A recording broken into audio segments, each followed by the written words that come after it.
محترم سامعین، فرشتے نوری جسم کی مخلوق ہیں جن کو اللہ تعالیٰ نے یہ طاقت دی ہے کہ جو شکل چاہیں بن جائیں، انسان کی ہو یا کوئی اور۔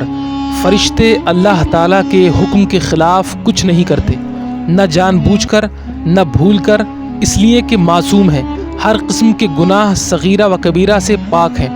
اللہ تعالیٰ نے بہت سے کام فرشتوں کے سپرد کیے ہیں۔ کوئی فرشتہ جان نکالنے پر مقرر ہے، تو کوئی فرشتہ پانی برسانے پر مقرر ہے، تو کوئی ماں کے پیٹ میں بچے کی صورت بنانے پر، تو کوئی نامہ اعمال لکھنے پر۔ کوئی کسی کام پر ہے تو کوئی کسی کام پر۔ فرشتے نہ مرد ہیں نہ عورت، ان کو قدیم ماننا یا خالق جاننا کفر ہے۔ حضرات محترم، کسی فرشتے کی ذرا سی بے ادبی بھی کفر ہے۔ بعض لوگ اپنے دشمن کو یا سختی کرنے والے کو ملک الموت کہتے ہیں، ایسا کہنا ناجائز ہے، قریب کفر کے ہے۔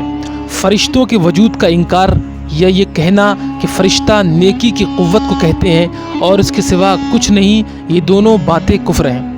محترم حضرات، 4 مشہور فرشتے ہیں جن میں ایک حضرت جبرائیل علیہ السلام ہیں جو وحی لایا کرتے تھے، دوسرے حضرت عزرائیل علیہ السلام ہیں جو لوگوں کی روح نکالتے ہیں، اور تیسرے حضرت اسرافیل علیہ السلام ہیں جو قیامت کے دن سور پھونکیں گے، اور چوتھے حضرت میکائیل علیہ السلام ہیں جن کا کام لوگوں کو رزق دینا اور بارش برسانا ہے۔